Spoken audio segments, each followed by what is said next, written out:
Bonjour à tous et bienvenue sur boursicoté.com pour cette nouvelle analyse technique Forex, matières premières et crypto-monnaies. Une paire de devises euro-dollar qui se maintient ici au-delà des 1.0360. Donc on est ici sur un début de retournement. On est venu tester ici la zone des 1.0240 et puis la cassure hier de la moyenne mobile 20 exponentielle a été confirmée aujourd'hui puisque la zone qui était 1.0360, qui était proche donc de cette moyenne mobile, est désormais devenue support. Il n'y a pas encore eu de contact avec la bande de Bollinger supérieure, mais si ce contact intervenait, eh bien on pourrait repasser ici dans une dynamique un peu plus haussière. Donc c'est à surveiller, on est potentiellement sur une phase de retournement. Celui-ci serait confirmé au-delà des 1.05, alors que si les cours repassaient ici sous 1.0360, eh bien on reviserait un retour sur la zone des 1.0240 qui, en cas de, de cassure, eh bien, pourrait valider, donc malgré cette zone de point haut assez proche de la précédente zone de point haut que nous avions ici, eh bien, c'est une rupture ici des 1,0240 pourrait donc confirmer la poursuite de la dynamique baissière qui est toujours en cours. Sur la paire de devises livre sterling contre dollar américain, on est très proche ici de la zone des 1.2390, zone qui était support ici avant ce franchissement. Donc pour l'instant, c'est toujours baissier. On est toujours ici suite à un contact sur la bande de Bollinger inférieure sous la moyenne mobile 20 exponentielle qui évolue très proche ici de cette zone horizontale des 1,2390. Donc pour l'instant, ça reste baissier. Il n'y a pas une grosse conviction, même avec le franchissement ici de la zone des 1,2280. Ce n'est qu'au-delà de cette zone ici des 1,2390 que l'on commencerait à parler d'un éventuel retournement. Et pour l'instant, ce n'est absolument pas le cas. Sur l'or, on a un signal de reprise haussière, puisqu'avec la rupture ici des 2720 $ l'once, eh bien, on revient à proximité ici du record qui avait été marqué donc, sur le métal jaune.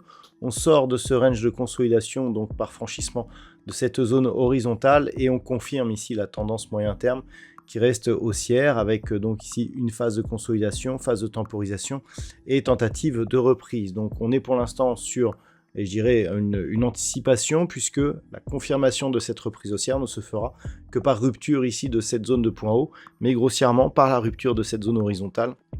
On augmente énormément les probabilités d'une reprise et donc d'un retour sur cette zone en vue de l'inscription d'un nouveau record donc sur l'évolution du métal jaune. Par contre, au niveau du WTI, eh bien, on continue à consolider. L'objectif de ce mouvement est un retour ici sur la zone des 74 $ le baril. Même si c'était le cas, on ne remettrait pas en cause l'impulsion haussière que nous avons connue puisque nous avons cassé ici cette zone des 77,50.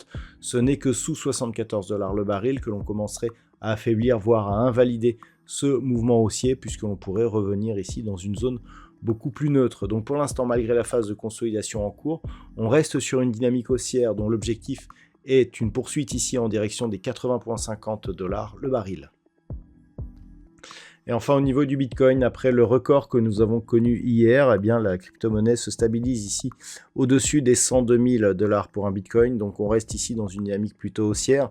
Globalement, ce que l'on a ici, c'est une impulsion qui s'est stabilisée ici dans une phase de neutralisation. Et puis, globalement, eh bien, avec le record que l'on a marqué hier, on a validé la possibilité d'une poursuite du mouvement haussier. Donc, pour l'instant, ce n'est pas encore confirmé, mais il semblerait que l'on soit en train de préparer ici un mouvement relativement puissant sur cette crypto-monnaie qui bénéficie certainement, eh bien, je dirais, d'un contexte beaucoup plus favorable avec l'élection de Donald Trump. Voilà donc ce que l'on peut dire sur l'analyse technique de ces principaux actifs de marché. Je vous souhaite de passer une très bonne soirée. On se retrouve dès demain pour d'autres analyses techniques, toujours sur le site boursicoté.com.